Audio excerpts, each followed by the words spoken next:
Evangelho segundo São Mateus, capítulo 28, verso 19 a 20. Ide, portanto, fazei discípulos de todas as nações, batizando-os em nome do Pai, do Filho e do Espírito Santo, ensinando-os a guardar todas as coisas que vos tenho ordenado. Eis que estou convosco todos os dias até a consumação do século. Bom, os sacramentos como um meio de graça.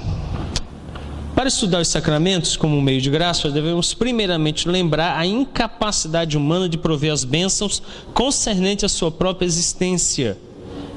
Então, o que é bênção? A gente tem que começar definindo aqui. O que é uma bênção? Vocês já receberam bênção? Então, o que é uma bênção?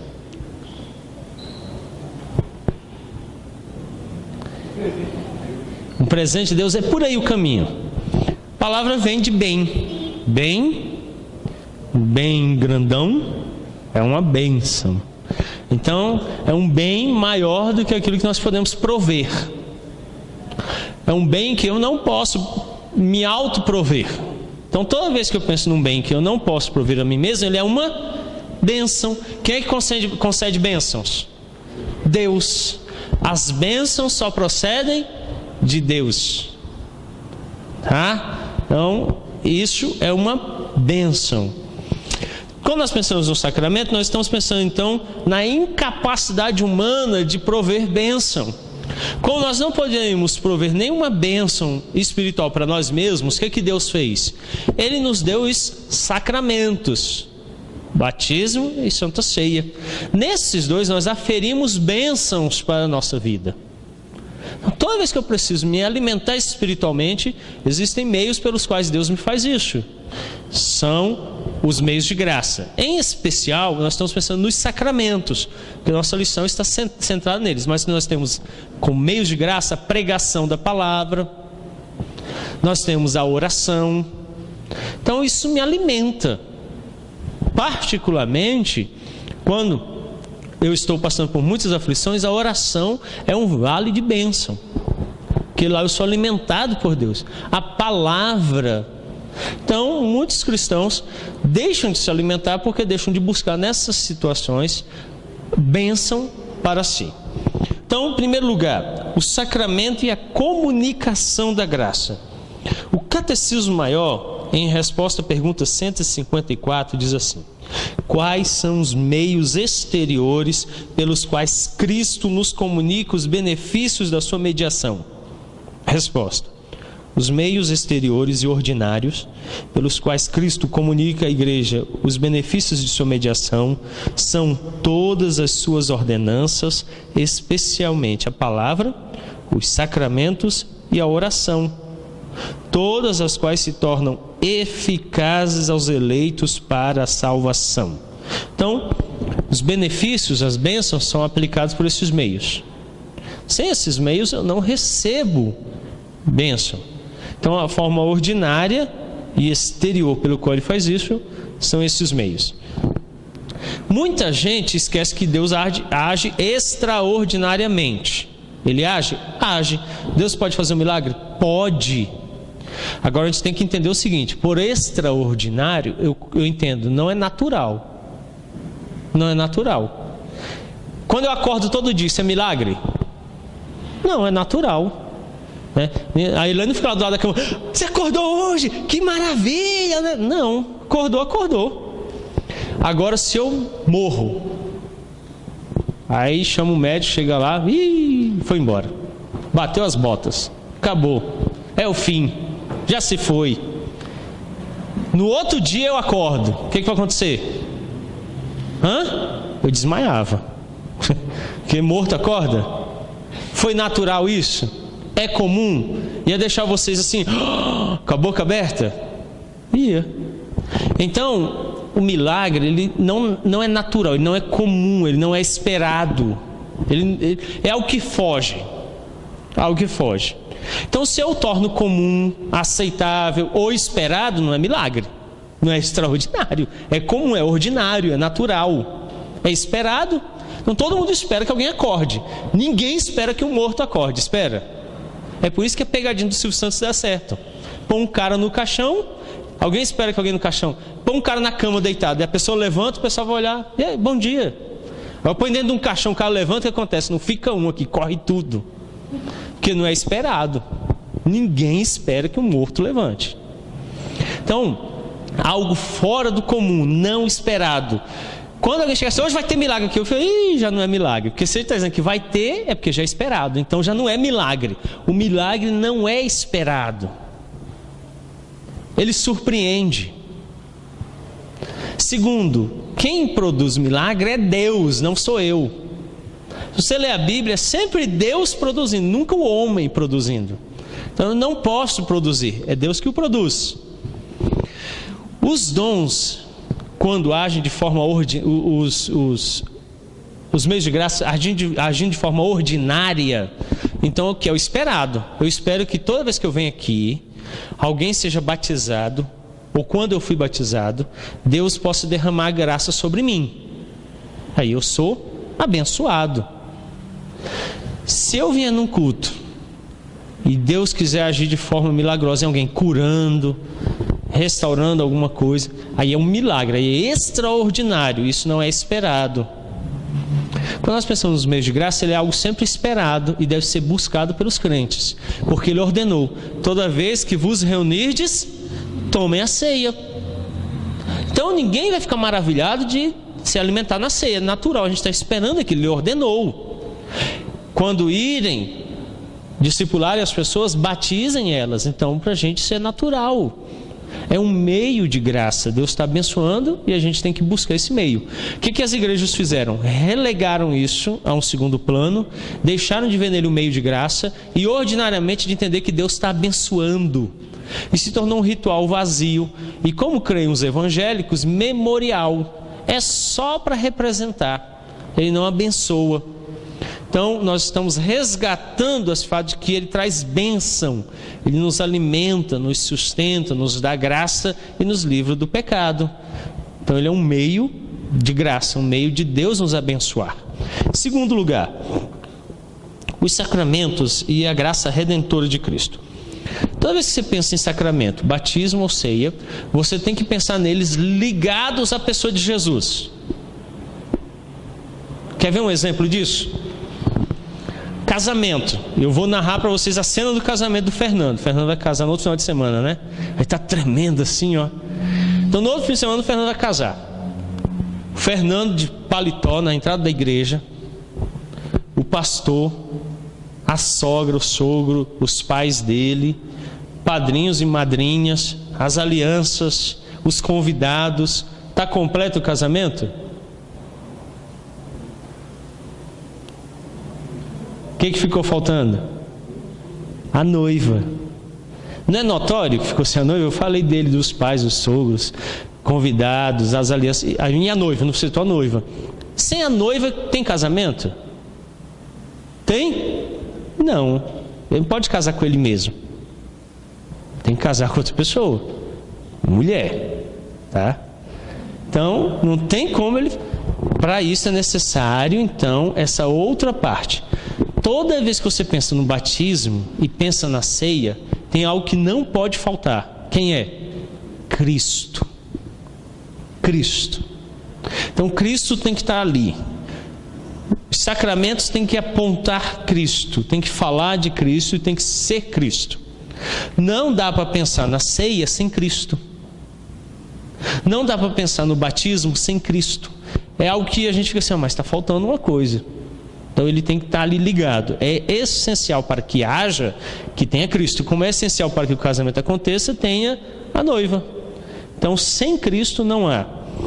Observemos então atentamente o ensino de Paulo lá em Colossenses 2, 11 a 12. Abra sua Bíblia lá. A Epístola de São Paulo aos Colossenses, capítulo 2, verso 11 ao verso 12.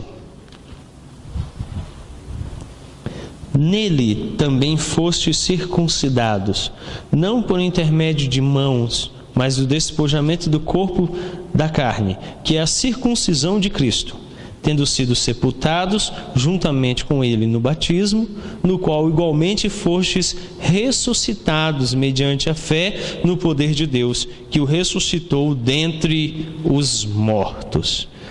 Bom, esse texto aqui já tem uma visão errônea nos nossos dias. Como nós, na confissão de fé, desprezamos a celebração da missa, porque a missa ela repete o sacrifício de Cristo, e Hebreus diz que uma vez por todas ele morreu e não pode ser repetido. Acabou. Cristo morreu, foi sepultado e ressurgiu quantas vezes? Uma. Isso aí, Moisés está atento. Uma vez. Ele pode morrer mais de uma? Pode? Não. Ele pode ressuscitar mais de uma? Não. Acabou. Na missa há uma repetição. Toda missa ele morre e ressuscita de novo. Por isso que a palavra é missa. A palavra missa significa repetição. Ele não pode mais. Quando os evangélicos batizam nas águas, eles estão dizendo que está sepultando e ressurgindo Cristo de novo. De novo, blasfemando o ato que Hebreus diz aconteceu uma vez por todas. Não pode mais haver morte e ressurreição.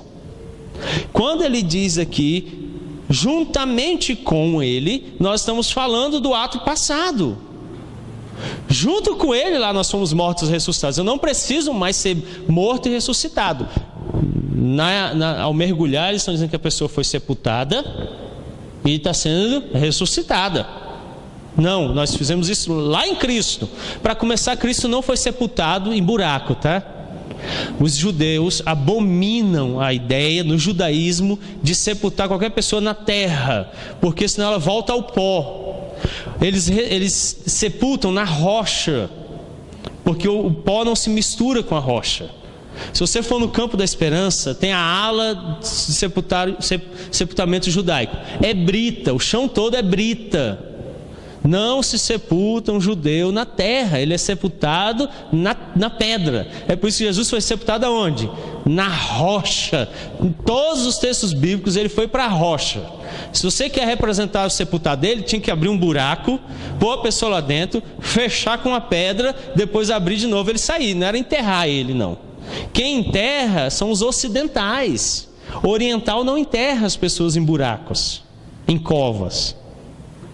Então, de novo, houve falha na representação da verdade bíblica. Falha terrível. Se você quer representar, faz uma caverna, né? Então ia ter que ter uma caverna aqui no fundo do templo, em vez de ter um tanque batismal. Uma piscina, na verdade, né? Porque tanque é algo menor. Então faz a piscina batismal, porque tem que sepultar e ressuscitar. O cristianismo não acredita nessa operação. Nós não acreditamos nessa operação. O cristianismo sempre negou isso. Então, nas igrejas históricas, desde o início do cristianismo, sempre houve pias batismais. Porque havia o lavar regenerador derramando água sobre, ou aspergindo, ou por efusão, mas nunca por imersão. Porque não é uma prática judaica. O judaísmo não faz isso. O judaísmo colocava em cavernas, em rochas, e aí depois fechava-se com a pedra. Até hoje você tem a capela, Macpela, lá em Israel, que eles fizeram, é muito bonito. Se você um dia for a Israel, você visita lá, que é onde está enterrado Abraão e depois os patriarcas. É uma parede de pedra enorme, toda entalhada, feita com entrada, e ele está sepultado lá dentro. Então ele não está sepultado no chão, ele está sepultado dentro da caverna. Eles eram sepultados em cavernas. Então é a prática. Paulo então aqui invoca a circuncisão do Antigo Testamento e o batismo do Novo Testamento para falar dessa obra em Cristo. O que é que Paulo está fazendo? Os falsos mestres procuravam fazer com que os colossenses fossem circuncidados na carne, à maneira das prescrições judaicas do Antigo Testamento.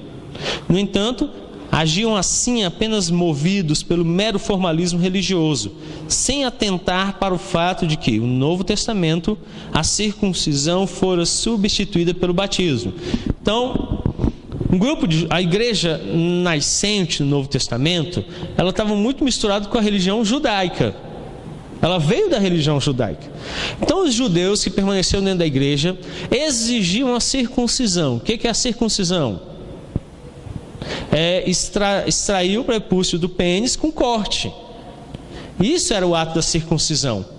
Eles exigiam isso dos crentes. Paulo vem e diz assim, meus queridos, a circuncisão hoje é em Cristo, não é mais na carne. Então não precisa mais do ritual para ele ser um crente. Ele é crente no coração. E o que representa a lavagem agora é a água. Então houve mudança do símbolo. Como por exemplo a mudança no casamento. O presbítero Elias, há 4 anos atrás, ou 3, se eu não me falha a memória, celebrou novamente aqui o casamento dele de 25 anos com a irmã Thelma. Ele tirou a aliança que ele trazia desde o casamento dele, mandou fazer outra. Eu acho que faz com borda prateada, né? Tem uns modelos lá diferentes, ouro branco, ou é prata, não sei. Sei que fez. No dia trouxe de novo e colocou na mão da dona Thelma. Ele casou de novo? É outro casamento? É o mesmo casamento, agora o sinal é outro, é uma aliança diferente, mas é o mesmo casamento. Então é a mesma aliança, só que com outro sinal. O Fernando traz a aliança na mão esquerda. Vai mudar para a direita? Vai mudar para qual mão agora? A esquerda. É outro relacionamento então? É a mesma Sabrina? É o mesmo relacionamento? Ele só muda de lado. Então a circuncisão foi substituída pelo batismo. É a mesma aliança, o mesmo Deus, o mesmo povo, mas agora um sinal diferente, representando a mesma realidade. Bom, o Elias trocou a aliança, o modelo, mas é a mesma realidade, o mesmo casamento, com a mesma Thelma, com os mesmos filhos, a mesma casa. Então não trocou, ele manteve. Acontece aqui este fato. Esses falsos mestres judeus não entendiam o verdadeiro significado da circuncisão, que desempenhava o papel de símbolo e sinal externo de algo que ocorre interiormente no indivíduo. Vamos lá. A gente precisa distinguir sinal de realidade, não precisa? A minha aliança é o meu casamento? Se o Toniel comprar uma aliança dessa grossura, hein, Marita, e se eu usar no pescoço, melhora o casamento de vocês? Como é que melhora o casamento? Não é amando mais, entendendo mais, a cada dia se relacionando melhor, não é assim? Se ele trouxer uma aliançona desse tamanho de uma panela, carregar na cabeça, vai mudar? Não muda nada. Então, sinais servem para me remeter a uma realidade. Uma placa de trânsito, pare. O que ela está pedindo? Pare o veículo, observe se não está vindo outro veículo. Se não estiver vindo outro veículo, o que você está autorizado a fazer? Seguir. Essa placa, se eu arrancar ela e colocar do lado do passageiro e sair passando todos os cruzamentos, ela me protege? Me ajuda? Resolve alguma coisa? Não. Ela é o sinal que me remete à realidade. Então eu olho para o sinal e tomo a decisão. Para o carro, olha e segue. Sem a minha atitude, o sinal tem valor? Eu bati o carro, mas eu olhei para a placa de pare. Olhar para ela resolve? Trazer ela comigo resolve? Fazer uma camiseta com o desenho dela resolve? Não. O sinal precisa da realidade. O batismo é um sinal. Qual é a realidade? A fé. Se eu não tiver fé, eu tomo batismo aqui todo dia. Em vez de tomar banho em casa, eu vim tomar na igreja. Já pensou, dona Nilda? Põe um balde ali, joga água com cacimba, né? Todo domingo aqui eu vou ficar mais limpo, mais santo, mais crente? Vou? Não. O que é que me faz ser um crente melhor? Fé em Cristo Jesus. O catolicismo, ele opera ex opere operato. O próprio sinal opera o poder. Então ele acredita, quando você é batizado, você se torna. Então o poder está na água do batismo. Nós negamos isso e cremos que a água não tem poder nenhum, o rito não tem poder nenhum, e o poder está na fé daquele que recebe a água. A água é sinal. A placa é o sinal, lembram? Ela me leva à realidade. A água me leva à realidade. O que a água representa? A lavagem purificadora no sangue de Cristo. Se eu não me apropriar do sangue dele na realidade, funcionou o sinal? Não. Ele é nulo. Então eu tenho que ter fé. para que o sinal tenha valor. É por isso que a nossa crítica àqueles que dizem que só os adultos podem ser batizados, porque eles têm fé. Não, alguns têm fé verdadeira não. Vocês já viram gente vir e não ter fé? Eu já vi vir e não ter fé verdadeira. Eu já vim e enganar a vida toda que tinha fé. Eu já vim batizar e na outra semana estar fora porque não tinha fé nenhuma. Então a fé verdadeira quem dá é Deus. Que fé não é um dom de Deus? Sim. Deus pode dar fé a uma criança? Pode. Pode dar fé a um adulto de 99 anos? Deu a Abraão, não deu? Romanos 4:11. Abra lá a sua Bíblia.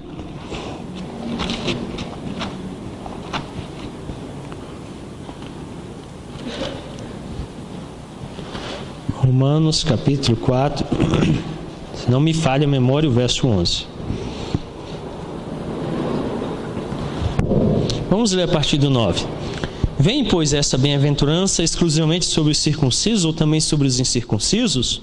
Visto que dizemos, a fé foi imputada a Abraão pela justiça. Como, pois, lhe foi atribuída? Estando ele já circuncidado ou ainda incircunciso?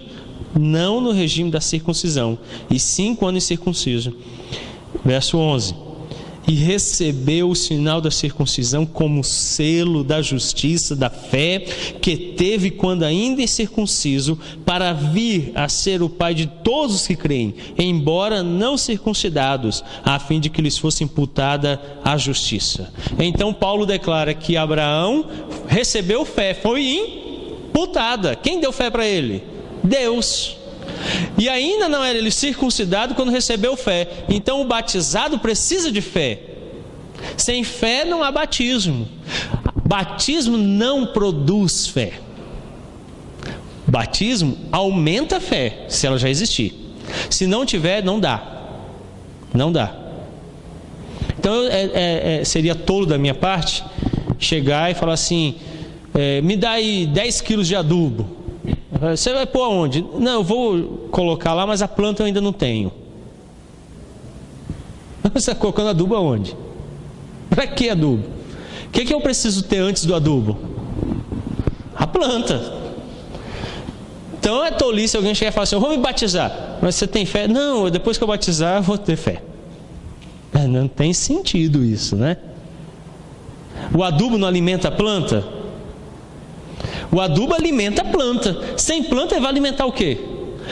O batismo alimenta a fé. Mas sem fé ele vai alimentar o quê? Então muita gente, conduzida pelo catolicismo romano, acha que se for lá e se batizar vai ser crente. Batismo não salva ninguém. Quem salva é Jesus Cristo. E se você tiver fé nele, você é salvo. E essa salvação aplicada a você pela fé em Cristo é alimentada pelo batismo, pela Santa Ceia. Ceia não dá fé. Eu estou sem fé. Não, você pode estar com a fé fraca e ter ela fortalecida na ceia. Mas você nunca vai obter fé na ceia. A ceia aumenta a fé. Então ela pode ser bem diminuta, tamanho de um grão de mostarda. A ceia vai alimentá-la. Mas a ceia nunca vai dar fé para você, porque ceia não dá fé para ninguém. Quem nos dá fé é Deus. Então a fé foi imputada por Deus como selo da justiça a Abraão. E em ele tendo fé, ele foi circuncidado. A circuncisão não foi feita depois? Deus nos chama a ele capítulo 12, reforça no capítulo 14 a promessa, e no 17 circuncida. Ele não é circuncidado para depois receber fé. Então, muita gente confunde e acha que se vier para a igreja ficar recebendo isso, recebendo aquilo, recebendo não sei o que outro, vai ter fé. Fé quem dá é Deus. Você precisa buscar a Deus para ter fé. Depois que você tiver fé, se ela for fraca, se ela tiver falhas, aí Deus vai alimentar e sustentar ela em todos os outros meios que Ele ofereceu, que é palavra, oração, batismo, Santa Ceia, tá? Óleo ungido não, tá? Areia do Rio Jordão também não, nem a água de lá. É a palavra, a oração e os sacramentos. Então nós precisamos entender que a fé, ela aumenta com esses meios. Quem dá fé é Deus, então eu preciso ir para Deus. Sem Deus não tem nada. Então às vezes a pessoa chega aqui querendo tanta coisa, eu pergunto assim, como é que está a sua relação aí com Deus? Ih, pastor, preciso da sua ajuda para me relacionar com Ele. Eu falei, não, então vamos começar do inverso. Primeiro vamos buscar Deus e depois você recebeu o restante. Porque senão é dar pérola aos porcos. E aí não funciona. É alguém que não está preparado para receber. Então é preciso ter esse processo. Bom, qual é a diferença entre as circuncisões? Porque Paulo no capítulo 2, verso 11 e 12 está falando de dois tipos de circuncisão. Uma na carne e a outra espiritual. Qual é a diferença? Primeiro, vamos entender. Na nova dispensação é realizado pelo Espírito Santo. Na antiga ela era feita por mãos humanas. Na nova é de caráter interno. Na antiga era um caráter externo. Na nova é removido o velho homem. Na antiga era removida a pele. Na nova é chamada de circuncisão de Cristo. Na antiga era chamada de abraâmica ou mosaica. Não vamos nos esquecer que na antiga também havia a circuncisão de coração. Se você ler o Antigo Testamento, sempre era uma exigência que o coração fosse circuncidado, fosse transformado. Não era só o ato externo, mas há a possibilidade de receber o ato externo sem o coração? Sim, muitos foram e não eram. Como hoje também há. Alguém pode vir aqui ser batizado, não ser crente. Como eu não conheço o coração, e na porta da igreja não tem um espiritrômetro, não é igual aqueles de banco, você já viu? Senta com um ferro lá, uma pistola, uma faca no banco, o que acontece com a porta? Pá, trava, né? Dá um passo para trás, aí volta, é uma chave desse tamanho, que a pessoa quer um revolvão, né? Se tivesse na porta da igreja, aí tá lá vindo Moisés por culto, aí opa, Moisés, você está sem fé, cara, pode voltar. Mas a Silvana vinha, passava, é crente, olha. Pastor, tem como fazer isso? Tem? Não. Para mim, a princípio, de boa fé, todos vocês são crentes. A gente vai se encontrar no céu. É verdade? Não. Tem gente salva e não aqui. Agora eu não sei quem é. Então quando você chega em mim e fala assim, pastor, quero me batizar. Tá bom, Gerson, vamos lá, vamos passar pela classe. Vamos... Ele pode me enganar nesse processo? Pode. Pode. Eu sei? Não. Então eu vou recebê-lo. Vou recebê-lo. Se ele não for, os frutos o mostrarão. Os frutos vão demonstrar. Eu não tenho como saber o que está passando no coração dele, se é verdadeiro sentimento, se é falso, se é uma decisão autêntica, se é porque ele quer agradar Ana Paula, eu não sei. Só ele é que sabe. E às vezes ele nem tem essa ideia tão clara, às vezes ele mesmo está iludido. Está iludido. Eu só recebo. Com o tempo, o próprio coração vai se revelar. E aí a gente vai descobrir se é ou não. Então na igreja, todos podem vir sendo recebidos aqui. Claro que a igreja vai ter parâmetros para acontecer de vir todo mundo de qualquer jeito. Mas mesmo esses parâmetros podem ser ludibriados. Pode ser ludibriado. O cara chega e fala assim, quero ser presbiteriano. Eu falo, então tá bom. Vai na classe católica para conhecer a doutrina e você vai ser recebido. Aí recebe. 6 meses depois ele está aqui no meio da igreja rodando, caindo no chão, falando no que eles denominam línguas, né, e tal, chupa bala house e tal, não dá nem para ninguém, chupa tudo sozinho. Aí a gente fala, não, aqui não pode. O que vai acontecer com ele? Ele vai embora. Ele vai embora. A igreja fez vários processos para ver, mas às vezes o coração dele está enganado. Está enganado. E aí eu não posso controlar isso. Na circuncisão aconteceu a mesma coisa. Nasceu em Israel, era circuncidado. Os sinais apontavam várias realidades. Vamos lá, primeira realidade. O órgão reprodutor é o pênis, com o saco escrotal, que vai ser o método de reprodução. Então, quando Deus chamou Abraão e disse, a tua descendência está em relação comigo. Todos não, mas a tua descendência. Né? A descendência do Bento é toda corintiana, é verdade, Bento? Por enquanto, só a Paulinha, né? Mas ele não sabe dos netos, os bisnetos. De repente, 1/3 vai ser. Mas aí está a descendência deles. Não são descendentes seus? São. Então, a parte descendente que é corintiana, que não é, não é. A descendência de Abraão. Segundo, quando se praticava a circuncisão, o que acontecia? Derramava sangue. Se você cortar a sua pele, o que acontece? Derrama sangue. Então se apontava a necessidade de sacrifício. O sangue tem que ser derramado. Então estava apontando essa realidade. Todo mundo que estava participando da circuncisão estava vendo que a descendência estava incluída, o sangue precisava ser derramado por causa do pecado. E a retirada da pele do prepúcio apontava também a purificação, a limpeza. Algo que estava sobrando estava sendo retirado. Tudo isso era apontado naquele ato, era explicado e todo mundo que participava entendia.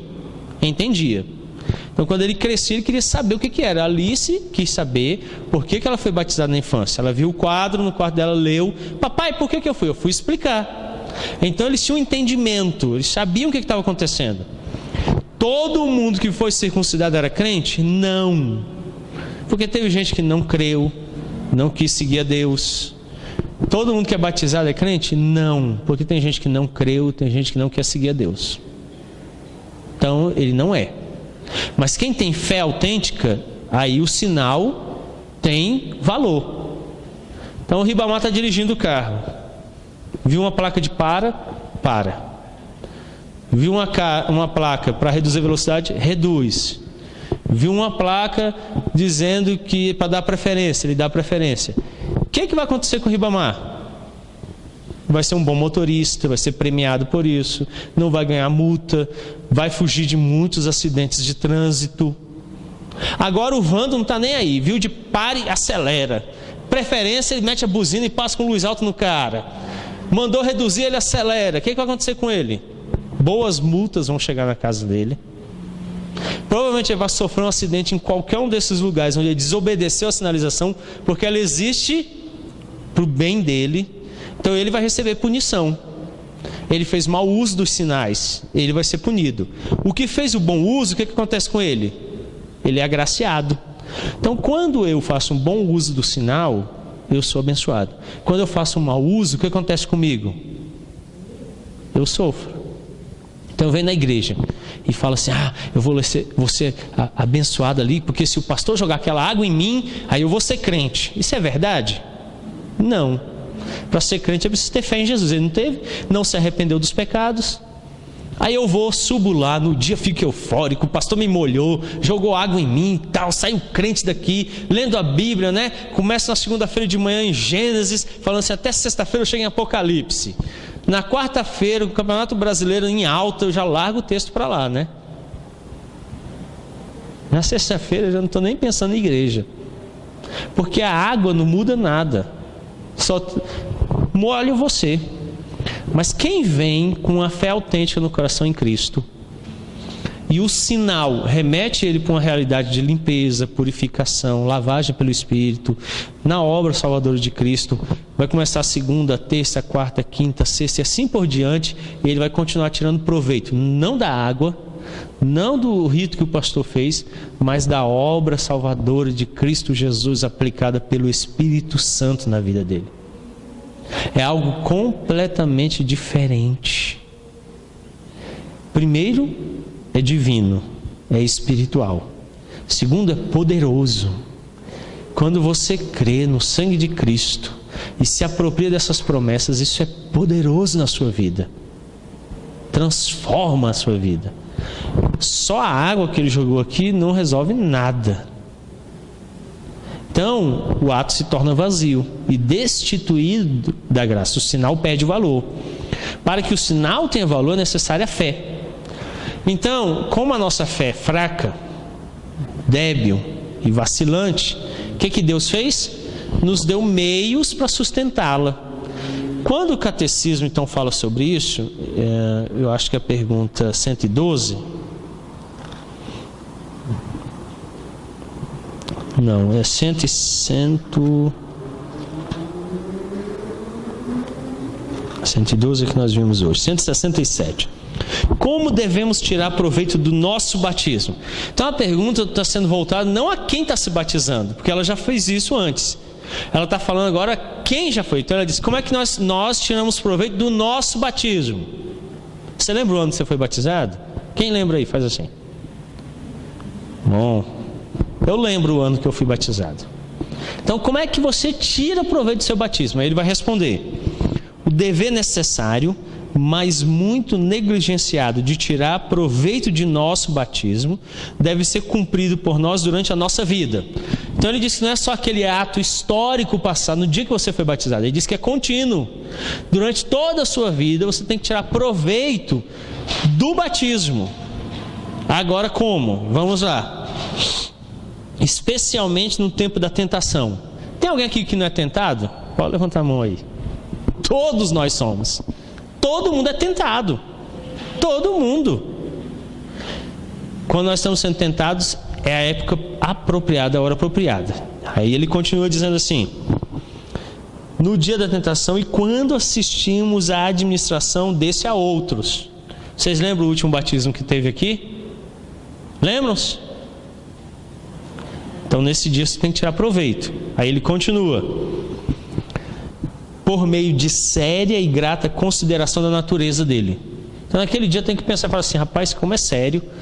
Hoje o pastor me falou que quando eu fiz aquilo lá foi um juramento diante de Deus. Eu invoquei Deus diante da igreja, do ministro do evangelho e do próprio Deus, que eu faria parte do povo dele. E Deus não toma por inocente quem fez isso. Então é sério. A pergunta é: do dia que você se batizou até hoje, como é que você está se portando?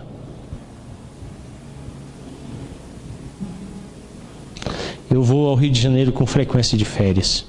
A minha irmã mora a 2 quadras do clube de regatas do Flamengo. Eu vou para lá, o porteiro me conhece, fico lá, o jogador passa da bom dia e tal, estou enturmado. Eu vou com meia, cueca, camiseta, boné, tudo. Até escova de dentes no dia eu uso do Flamengo. Aí o pessoal já me conhece. Se no próximo ano eu for, chegar lá com a camiseta do Vasco, ficar lá na portaria, o que vai acontecer? Rapaz, você mudou, rapaz. Poxa vida, o que aconteceu? Ô fulano, que é isso? Eles chamam de Carlinhos de Brasília. Ô Carlinhos de Brasília, mudou, rapaz? Ano passado você estava aqui completo, o que foi que aconteceu? Trocou o time? Porque eu declarei para eles que eu sou flamenguista. Aí de repente eu chego lá com outra camisa, eles vão, opa, vai. Você chegou um dia e declarou diante de Deus, do ministro e da igreja que você é crente. Será que daquele dia para cá, algum dia você se portou diferente do que um crente tem que se portar? Sim? Claro que sim. O que eu tenho que fazer no dia que está saindo de mensagem de novo? Me lembrar com séria consideração dos votos que eu fiz, pertencer somente a Deus, e ver se eu estou fazendo isso, vivendo assim. E aí ele então diz assim: por meio de séria e grata consideração da sua natureza e dos fins para os quais Cristo instituiu, dos privilégios, os benefícios conferidos e selados por eles, do voto solene que fizemos, por meio de humilhação devida à nossa corrupção pecaminosa, às nossas faltas, ao andarmos contrário à graça do batismo e nossos votos, por crescermos até a certeza do perdão de pecados e todas as demais bênçãos que nos foram seladas nesse sacramento, por fortalecer-nos da morte e ressurreição de Cristo, em cujo nome fomos batizados para mortificação do pecado e vivificação da graça, e por nos esforçarmos a viver pela fé, ter a nossa conversação em santidade e retidão, como convém àqueles que deram seus nomes a Cristo, a andar em amor fraternal, como batizados pelo mesmo Espírito em um só corpo. Eu me batizei com 15 anos. Então, fiz a pública profissão de fé e batismo. Tornei crente da igreja. Todo mundo sabia. De 16 para 17 anos, eu namorei uma menina que, no primeiro dia de pastorado aqui, o primeiro sábado legal, a Elane estava aqui na igreja, a menina chegou e falou assim: o seu marido já namorou com minha tia. A Elane é uma menininha bonitinha. Eu moro ali do lado da dona Nilda. A Elane é uma menininha bonitinha. Aí depois a Elane foi e me falou assim: eu falei, preocupação nenhuma de ter parentes da ex-namorada morando no fundo da igreja, parente com a igreja. Porque a minha profissão de fé deve condizer com a minha caminhada cristã. E aí às vezes você vê alguém falando assim: pastor, eu vou sair da igreja. Não é porque o ex-namorado está aqui. Mas qual é o problema? Não dá para ficar no mesmo ambiente, né? Tenho medo que vai falar. Vai cobrar de mim coisas que eu não posso, né, responder. Então, alguma coisa errada, né? O chefe entrar aqui, tem gente que desmaia, né? E o meu chefe? Foi fulano, passando mal a banda, aí o cara... eu vi o meu chefe ali. Não, mas ele está aqui mesmo. Meu Deus do céu, e agora o que eu faço? Né? E a mãe? Minha mãe congrega aqui. Senta aqui no primeiro banco que eu estou pregando, ela está olhando para mim. Eu não posso ter vergonha do que aconteceu na minha pública profissão de fé dos 15 anos até hoje. Tem que condizer. Para frente, ela de vez em quando puxa minha orelha. Esses dias ela puxou minha orelha de um tanto. Minha irmã mudou para um novo apartamento, ela disse que foi ver a vista. E ela me perguntou, como é que é a vista? É assim, eu nem cheguei perto, porque eu lembro do Júnior. O que eu fiz? É porque com 13 anos, morando aqui no centro da Guatinga, no 10º andar, eu pulei do nosso apartamento para um outro prédio ao lado. Aí ela lembra, diz, falta morrer. Toda vez que lembra, ela falta morrer. Eu pulei de um prédio para o outro, no 10º andar. Aí ela briga. Da minha profissão pública de fé até hoje, eu tenho que... Errou, mas eu tenho que chegar e confessar. Gerson, você me desculpa, eu menti para você. Como é que eu posso reparar? Vamos consertar isso. Algum dia ele vai lembrar que eu menti? Sim, mas ele vai lembrar o quê? Que eu me arrependi, dei restituição e resolvi o problema. Agora o grande problema é, mente, ele descobre. Aí vem me inquirir, eu falo assim, não te devo nada, eu sou pastor. O que vocês acham que ele vai falar sobre mim por aí? O cara é crente, ainda por cima é pastor. Mente, e não resolve as mentiras dele, não assume. É um falso, não confie nele. Não vai falar isso? Ele tem razão. Então o crente peca, mas ele resolve. Então, a profissão tem que estar de acordo com a vida.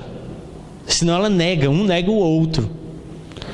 Você pode errar? Sim, você errará. Só que você conserta.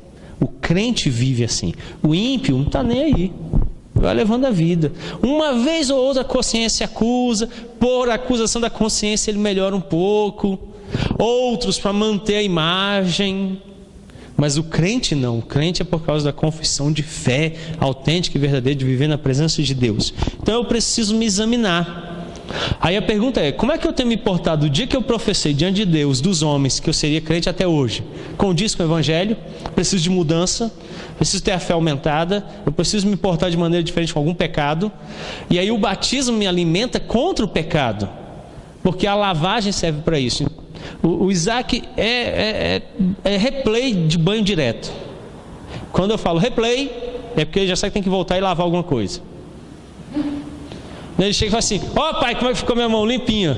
Aí olha para o pé, deixa eu voltar. Ele lava a mão, lava e esquece de lavar o pé. Ou então lava o pé e esquece de lavar o rosto. Aí direto, replay, volta para dentro do banho. O que acontece com o crente? Foi lavado pelo sangue de Cristo no batismo, não foi? Só que de vez em quando o pastor vai falar, rapaz, você não lavou aí a anca não? Aí ele, rapaz, está sujo. Volta lá e lava. O sangue dele nos lava e purifica de todo pecado? Sim. Então de contínuo tem que lavar. Esquece de limpar embaixo da unha, lavar atrás da orelha. É aqueles lugarzinhos que vão ficando esquecidos, né? Fica 2 horas cantando música, lavando o cabelo e esquece de lavar o resto. O cabelo está limpinho, mas o resto está sujo. Então, vez ou outra, ele tem que voltar. Esses dias os meninos queriam usar aquela lixa de banho, né? Para lixar o pé. Eu falei assim, vai sair sangue. Mas por quê? Porque o pé do papai é cascudo, aí tem que passar. Senão, daqui a pouco eu estou de salto alto, vai ficando grosso. E o Isaac, meu tem, pai. Você não tem nada, cara, de bebê ainda. 5 anos, lisinho. Mas com o tempo a gente tem umas coisas mais grossas, tem que passar a lixa, não tem? Vai ficando mais sujo. Ele queria usar desodorante, eu falei, ainda não. Seu perfume... E você, por que você usa? Eu falei, que se o papai não passar... Por que eu não tenho? Porque você ainda é muito nenenzinho, ainda não tem. Mas o crente é assim. Então tem época da vida que o cara tem que tomar banho de perfume. Tem que esfregar bem, porque os pecados mais cascudos estão ali. Então, quando a administração do batismo acontece, eu tiro proveito para mim, me examinando, revendo a postura, os votos que eu fiz, de ser um membro, um crente fiel, de servir a Deus, de abandonar o pecado. Será que não tem nenhum pecado, aqueles chamados pecados que é próprio da pessoa? Não é doméstico, não, outro termo. Mas tem uns pecados que são próprios, né? E que são difíceis de serem abandonados. O sacramento me ajuda nessa tarefa de vencê-los, porque afinal de contas estão conosco desde o nascimento. Desde o nascimento. Se vocês não sabem, soldados em combate que têm dedos ou braços amputados e até pernas, passam às vezes meses depois sentindo aquele membro. Está coçando minha perna. Cortou sua perna fora. Ele, eita, mas eu estava sentindo coçar. É porque a mente não acostumou, que retirou. Então às vezes é extirpado, mas você ainda está ali, ó. Então demanda tempo para que você desacostume com aquilo que fazia parte de você desde a sua concepção, desde o seu nascimento, que é o pecado. Então é um processo. Os sacramentos fazem isso, essa aplicação.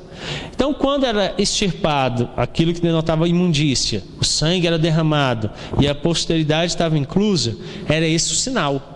Na nova aliança, a mesma coisa continua acontecendo. Só que agora, em vez de ter a circuncisão física, ela é espiritual. Ela é espiritual. Quem derramou o sangue? Cristo. Quem extirpa o pecado? Cristo. Toda impureza. Então agora ela não é mais a física, agora ela é a espiritual. Nós ainda somos circuncidados em Cristo. Então em Cristo nós somos circuncidados. Essa é a diferença. Bom, até aqui alguma pergunta, alguma colocação? Vocês estão sabendo tudo ou nada, né? Um dos dois. Vamos em frente. Terceiro, os benefícios da graça de Deus. O ponto inicial da graça é a vida eterna em Cristo Jesus. Romanos 6, 23.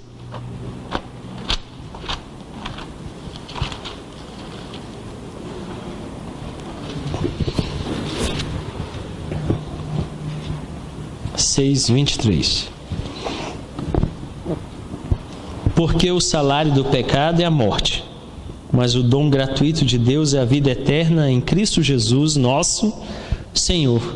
Vocês perceberam que houve uma alternância? Na primeira parte do versículo, Paulo declara assim: o salário do pecado é a...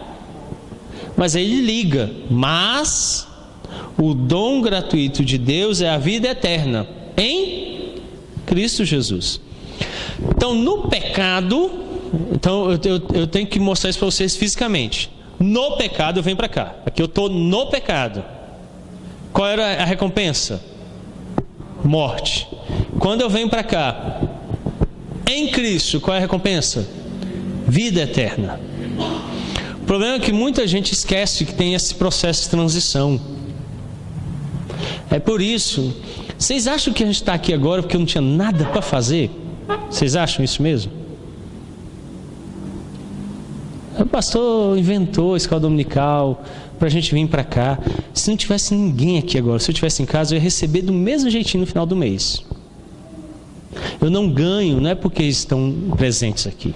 Se não vier ninguém, do mesmo jeito. Ah, não tinha nada para fazer. Não, a escola dominical tem um propósito. É a instrução, é o ensino. Por isso nós somos ensinados. Os cultos têm um propósito, é a edificação, o ensino.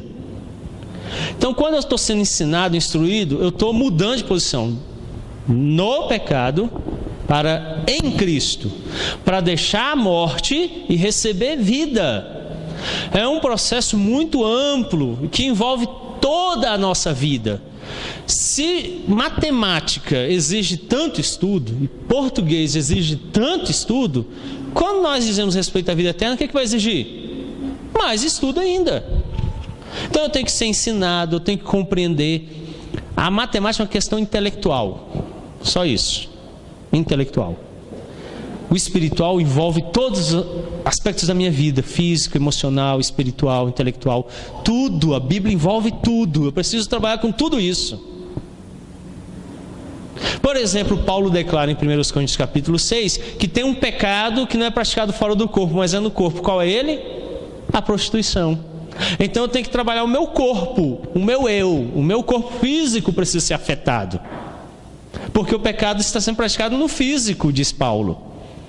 Então muitos crentes esquecem da amplitude da relação e descansam numa vida cristã tão simplória, que eles não se movem 1 centímetro da morte para a vida, do pecado para Cristo. Então a vida cristã ela é muito ampla, os sacramentos fazem isso. Nos sacramentos e nos meios de graça, eu sou movido a essa mudança, que não é instantânea assim. É um processo. Toda a Bíblia fala disso. Paulo, por 2 vezes, em 2 das suas epístolas, diz assim: trabalhai para a vossa salvação, completai a vossa salvação. Salvo eu estou em Cristo, mas não significa que eu fico parado. Ele me chama à ação. Um primeiro sinal de que talvez você não tenha sido salvo em Cristo é quando você não age, porque quem é salvo em Cristo age. Então eu não sou salvo por obras, mas quando eu sou salvo eu tenho obras. É isso que a Bíblia diz. Quando não há obras é porque talvez não tenha tido salvação. Por isso existem os meios de graça. Batismo e ceia são para minha edificação, não para assistir, mas para serem tomados, para se participar.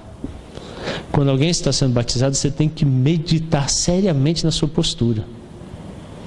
Então faça um exercício sempre. Quer no batismo de outras pessoas, relembrando o seu, ou quer na ceia do Senhor. Se qualquer pessoa entrar nesse espaço físico, você está aprovado diante dela como crente?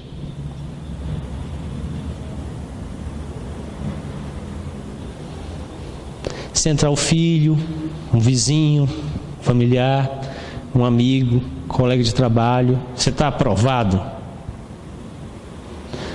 Olha, vocês não sabem tanto que acontece. O pastor, que ali é fulano, né? É sim. Ela é crente, é? É mesmo, ela é crente sim, ela é aqui da igreja. Crente pode mentir? Vamos ali numa sala para a gente conversar. Por que você está me falando isso? Não é porque eu trabalho com ela e ela faz isso, e eu vi que ela está aí tomando ceia com vocês. Crente mente? Dá vontade de morrer de vergonha nessa hora. Vontade de morrer de vergonha. E quando você consegue fazer uma consulta policial sobre o nome do cara, dá o seu nome, o nome dos pais, seu RG, e está respondendo processo, a polícia está investigando. E quando você recebe carta anônima, e vocês não sabem tanto que isso acontece aqui, a igreja presbiteriana não reconhece carta anônima, tá? Como denúncia. Tem que ser assinada.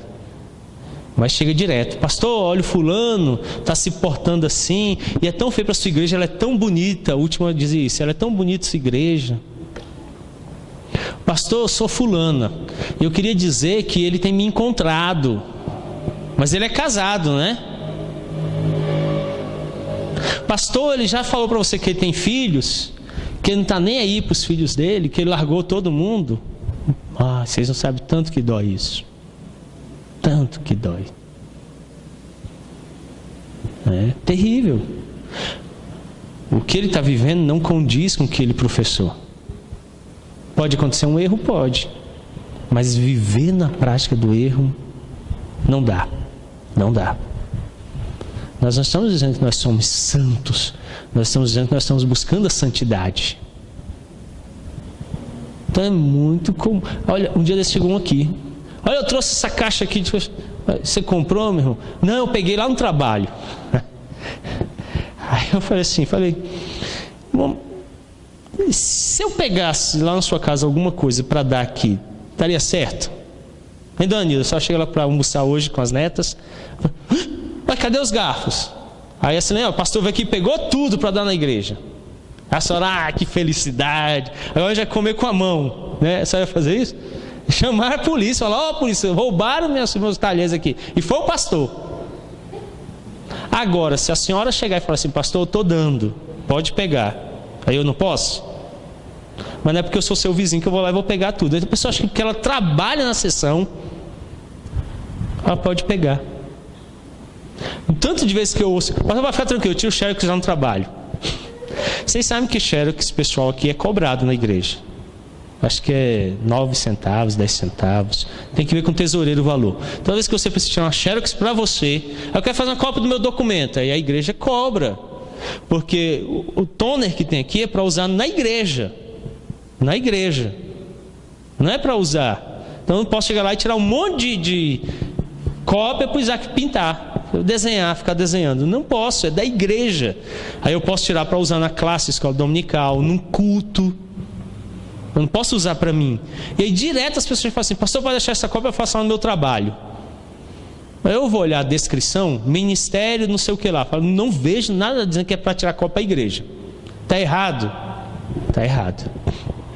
Tem alguém que vai descobrir isso? Ou a Polícia Federal, ou alguém da seção vai descobrir um dia. E aí vai olhar e falar assim: poxa, fulano é crente. Mas aí tira cópia escondida, né, para levar para casa, né? Pega a folha de resma, pega caneta, usa o carro. E aí depois está aqui em público tomando a ceia. Ou então o pastor fala assim: você confessa, e a igreja, aí o cara vai em bom alto tom e diz assim: sim. Aí o visitante olha e fala assim: olha lá, ele é da igreja, ó. Então, a postura pública precisa condizer com a confissão, com o sinal. No mínimo, você tem que ser um pecador arrependido. No mínimo.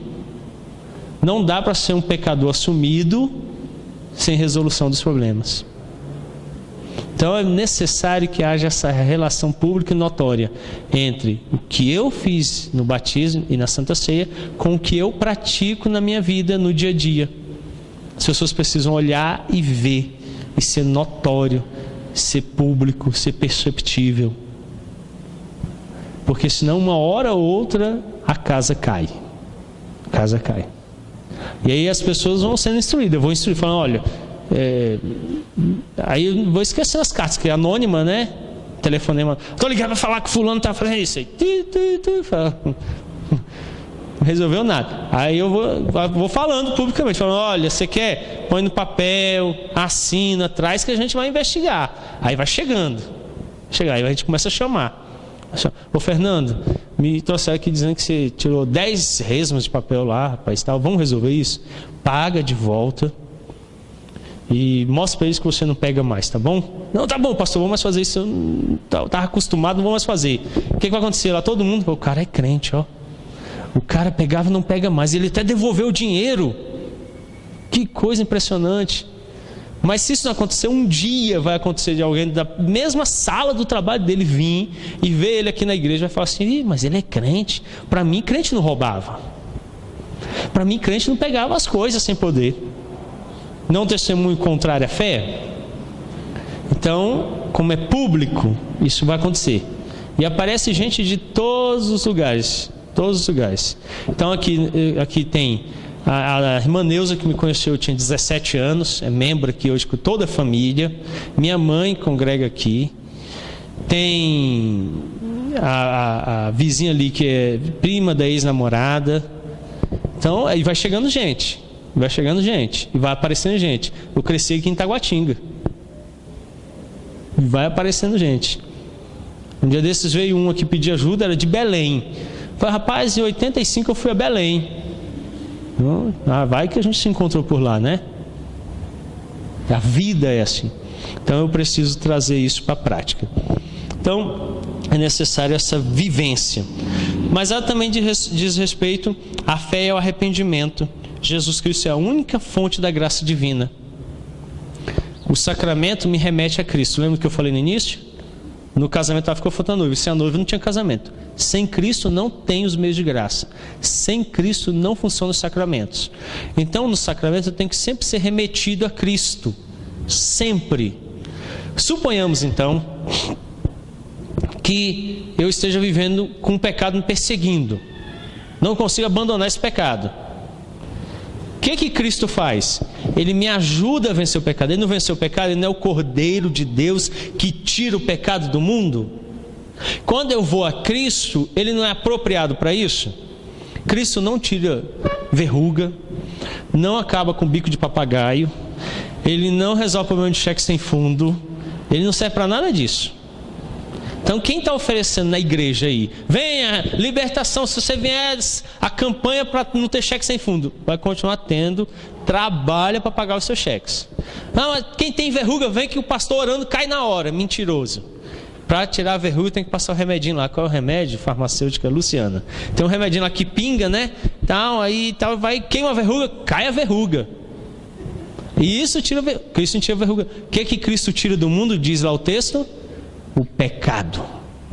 Então se eu tenho um pecado que está me perseguindo, eu tenho que fazer o quê? Para Cristo. E para Cristo. Mas suponhamos que você está indo bem na vida cristã. Santificação, crescendo na graça e tal. Aí sossega? Não. O catecismo declara que se você está indo bem, agradeça por isso e continue se fortalecendo em Cristo. Em Cristo. E aí você então continua forte. Então, quando precisa vencer o pecado, procura Cristo. Quando vencer o pecado, continua procurando Cristo. Porque Ele sustenta você nessas duas posições. Sem Cristo, não há sustento. Então o sacramento, ele nos remete a essa realidade de alimentar-se em Cristo contra o pecado, e quando está fora do pecado, a gente continua se alimentando em Cristo. Os sacramentos imprimem em nós a certeza de que estamos em comunhão, pois somos amados de Deus, ou seja, unidos pelo amor uns aos outros, cuidados de Deus por afeição. Somos lembrados como objetos do favor imerecido de Deus na aliança. Quando a gente está em um relacionamento sincero com outra pessoa, todas as manifestações de afeto não fortalecem esse relacionamento? Sim. Você está lá, a dona Kelly é casada com o presbítero Agel, não é? Quanto tempo já, Kelly? De casa? 16 anos? Rapaz, eu estou chegando lá. Se ele tivesse dito "se eu te amo" há 16 anos atrás, nunca mais tivesse repetido, você ia sentir falta? E se ele nunca mais tivesse pego na sua mão, nem te dado um abraço, um carinho sequer, não ia fazer falta? Se a netinha todo dia viesse na sua casa, dona Nilda, e nunca dissesse "obrigado, vovó", "vovó, eu te amo", você não ia sentir falta? A gente não sente falta do carinho, do contato, das palavras, do ânimo, tudo isso que vem? Na fé é a mesma coisa. Para manter tudo isso, o que Deus faz? Ele institui os sacramentos. Nos sacramentos eu sou alimentado diretamente em afeição com Deus, porque eu vejo o cuidado paterno dele comigo e com os meus irmãos. Quando tem o batismo, o pastor nos pergunta assim: e vocês recebem esse irmão na igreja? O que a igreja faz? Sim. Aí eu fico todo pomposo. Poxa, o Junildo está comigo. E se mexer, Vando corre atrás. Vem que você vai ver. Olha quem está do meu lado aqui, o Sávio, rapaz. O Sávio está comigo. Agora eu sou um irmão. Aí a gente usa expressões de afeição. Ele é meu irmão em Cristo.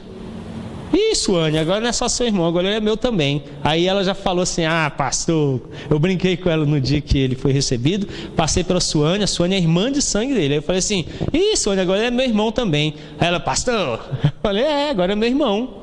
Nós nos tornamos irmãos. É relação familiar. Aí tem a comunhão. Nós estamos ceiando quando nós estamos participando do mesmo corpo. Somos membros do mesmo corpo. Então agora nós fazemos parte de um único corpo. E o corpo faz o quê? Cuida de si mesmo. Então tudo isso acontece, essa relação de intimidade, de comunhão profunda.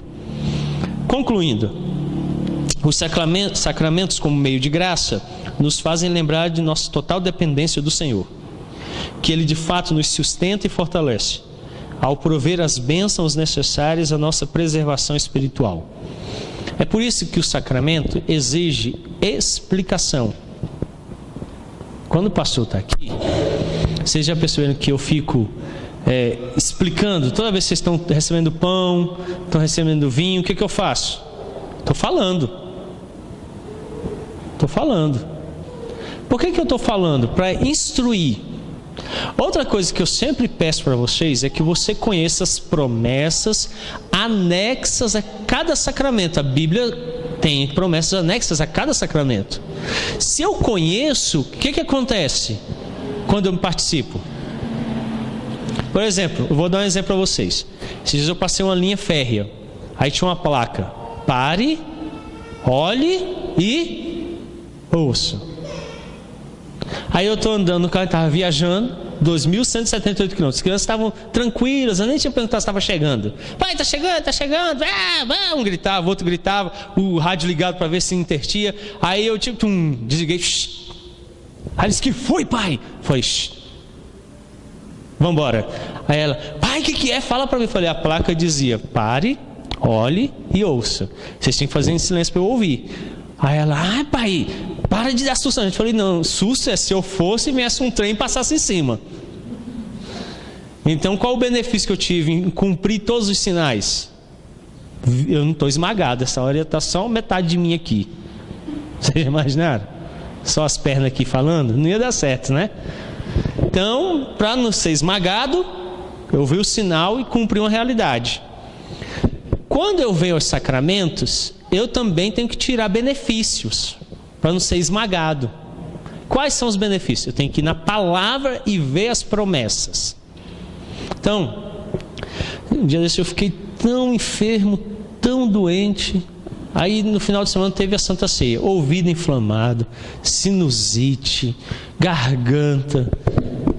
Na hora de tomar ceia, eu lendo o texto de Mateus 26, Jesus diz assim: eis que beberei novo vinho convosco. O que ele está prometendo aí? Que ele vai voltar. A Bíblia diz que quando ele voltar, Apocalipse 22, ele vai secar a lágrima, não haverá mais dor, nem luto, nada disso. As minhas dores, as minhas enfermidades vão acabar. Aí naquele dia eu oro e falo assim: Senhor, Maranata, vem Senhor Jesus Cristo, volta. Porque a vida é uma vida de angústia, a gente fica doente, a gente sofre, a gente padece. E o Senhor está prometendo que vai vir e eu vou estar com o Senhor. Isso me fortalece. Agora, se eu não fizer isso, o que vai acontecer depois de uns dias? Irmão, você não está vindo na igreja. Pastor, eu estou tão doente, estou só esperando a morte. Aí vai vir depressão, enfraquecimento espiritual. Não está lendo? Não. Dói tanto que nem lê a Bíblia, mas eu leio. Mas irmã, não, pastor, eu estou aqui, mas está acabando tudo. Aí ele vai se enfraquecendo em todos os aspectos, vai perdendo o ânimo e perece. Em todos os sentidos. Então na ceia eu me fortaleço. E aí o grito final é: eia, vamos avante, porque Cristo é conosco. Então o sacramento me sustentando. Se você só vem, toma o pão e o vinho e os come, que benefício há? É melhor você trazer um saco de pão de forma, requeijão, uma jarra de suco e comer mesmo, né? Porque só aquele pouquinho não sustenta ninguém. Não é o que nós comemos, é como nós nos apropriamos das promessas. A comida, ela é espiritual e não material. Então, se você está passando fome, no final do culto tem lanche. E hoje tem até um almoço. Mas se você tem fome espiritual, aí vai a Cristo. E aí os elementos então me remetem a isso. Ele é o pão vivo que desceu do céu e o vinho é o sangue dele vertido por mim na cruz. E é disso que eu me alimento. É disso que eu me aproprio. Não é a água que é lançada sobre mim, porque aquela água não lava ninguém. É muito pouca. O que me lava é o sangue dele na cruz. E quem não se apropria espiritualmente não é lavado de nada. E quem não se apropria nos sacramentos não se alimenta de nada.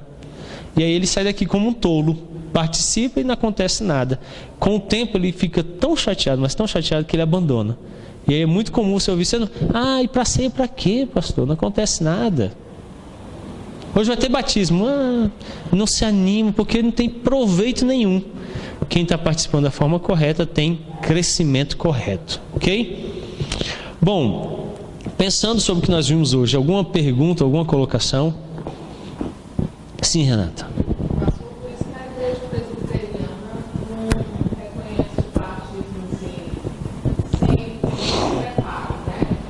Isso.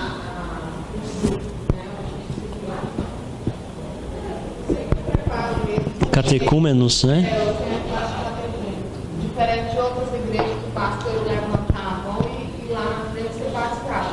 Porque naquele momento você está pensando só no seu benefício, mas você não está pensando na parte da responsabilidade, esse compromisso que a gente tem que ter, né? E às vezes assim, no calor da emoção, você, igual o senhor está falando, às vezes a pessoa vai lá, se compromete, porque ela está se comprometendo com Cristo e com toda a igreja, como foi falado aqui, né? E aí depois ela faz aquilo que ela pensava, não é o que eu quero para mim, né? E também na parte do batismo infantil, que os católicos têm o batismo que salva. Até mesmo quando morre o pequenino, né? O infante que foi batizado, mesmo estando morto, ele batiza. Sim. Eu já presenciei isso na época que eu era católica, né? E é um compromisso, quando é criança, um compromisso parte dos pais, né? De caminhada, e ele vai fazer lá na frente esse compromisso pessoal. Como o morto vai fazer isso? O morto tem. Não é possível exercer, né, a fé. No calor da emoção é muito fácil, né?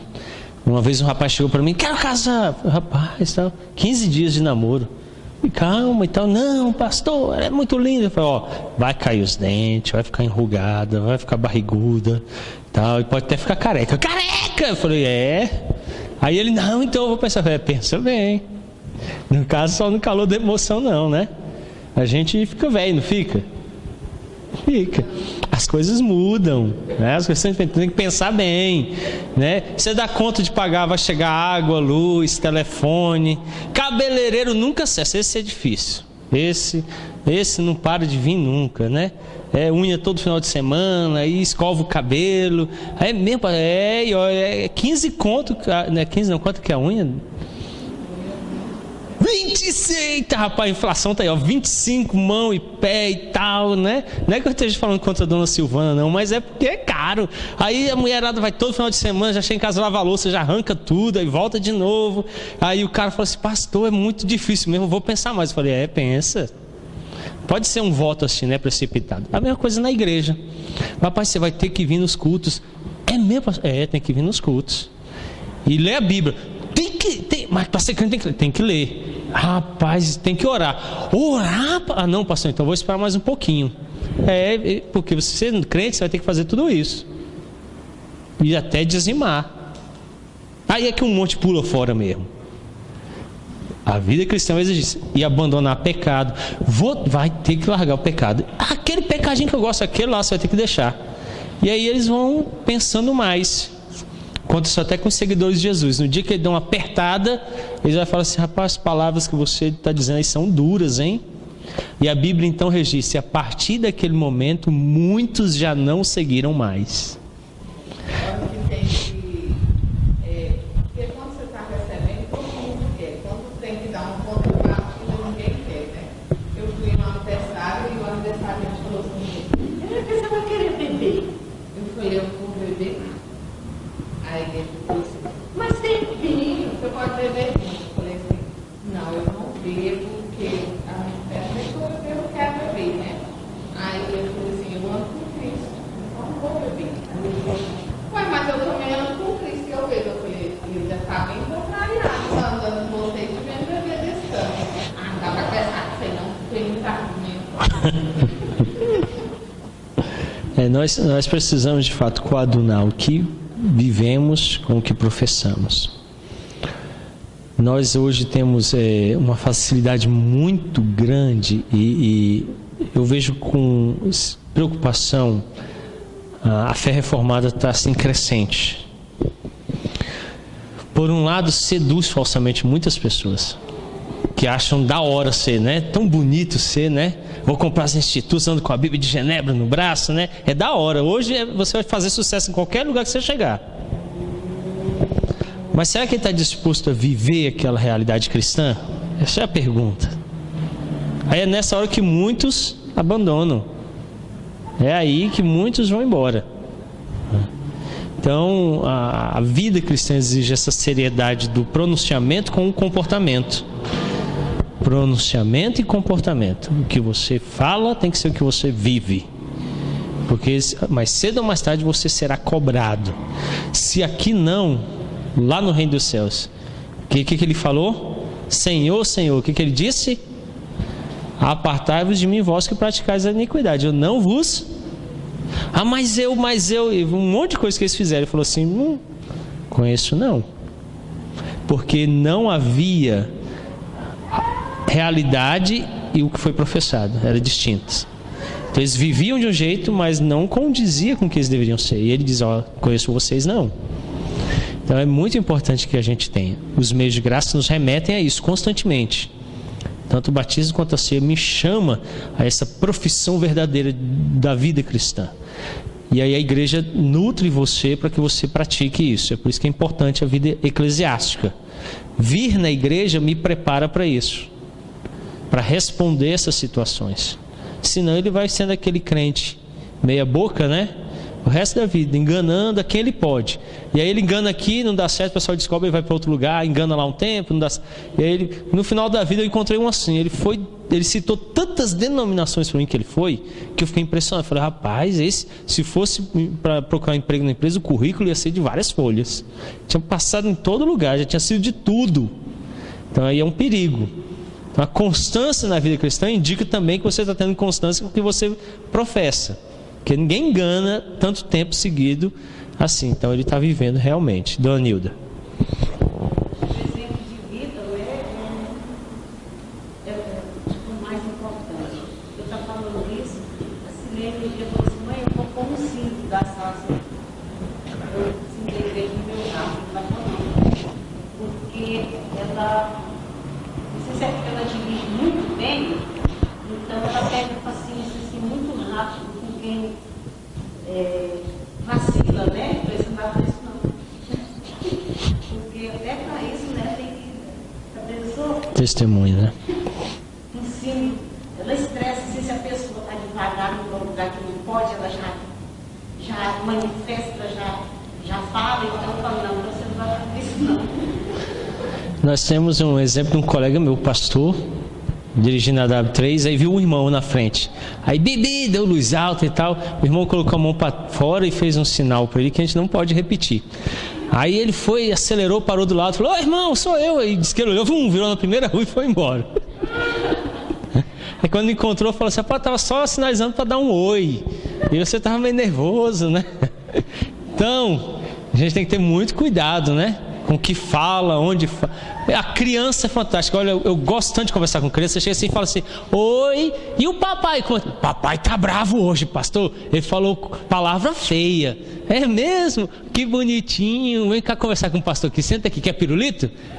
E mamãe, como é que tá? Ih, a mamãe, papai jogou o prato no chão hoje. Foi, o que aconteceu? Estavam bravos lá, né? E você, como é que vai? Pastor, eu estou bem. Meu pai pegou um negócio lá no trabalho dele e me deu. Mas ninguém pode saber, tá, pastor? Porque não podia pegar, não. Falei, então tá bom. Pastor vai contar, não, só para a polícia, tá? Criança entrega, vocês não sabem o tanto. Teve uma que foi na igreja cantar isso aqui em Taguatinga. E aí todas as crianças cantaram, ele entrou embaixo da mesa e escondeu. E o pastor, titular da igreja, para ser amigável, chegou lá, vem cá, pegou pela mão, canta aqui você agora. Pôs o microfone na boca, ela foi e cantou a música da cerveja mais conhecida, né?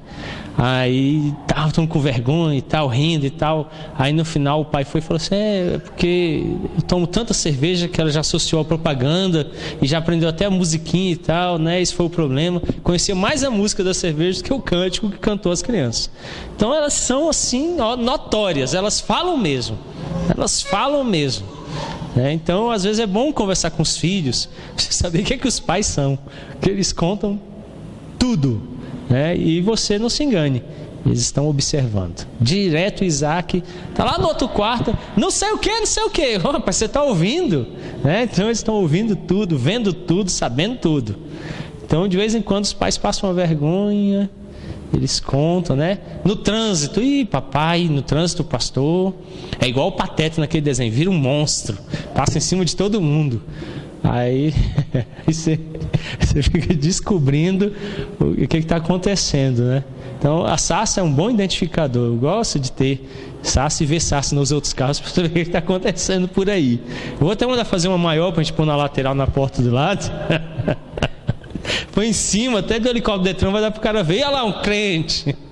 Bom, mas o comportamento, meus irmãos, deve ser um comportamento. Agora, muito cuidado com o outro extremo, tá? A dissimulação. Esse é perigoso isso. Seja autêntico. Se você tem errado, confesse e procure ajuda. Ah, pastor, eu preciso conversar com o senhor. Mas não seja dissimulado. O dissimulado é aquele que omite, engana e finge.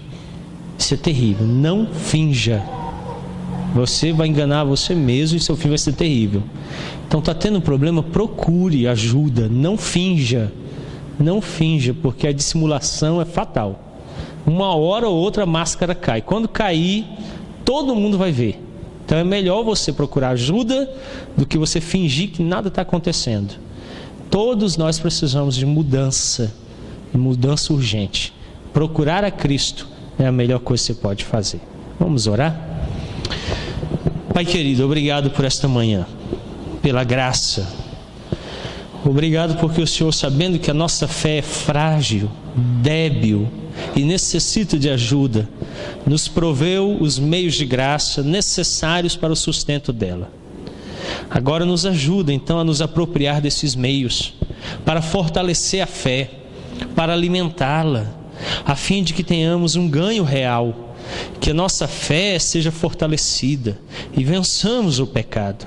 Ajuda-me, ó Deus, ajuda os meus irmãos, sê sobre nós, que o Espírito Santo possa nos sondar, que a palavra nos alimente, que os meios de graça nos sustente, que nos sacramentos possamos encontrar Cristo e dele nos apropriar para a nossa vida cristã.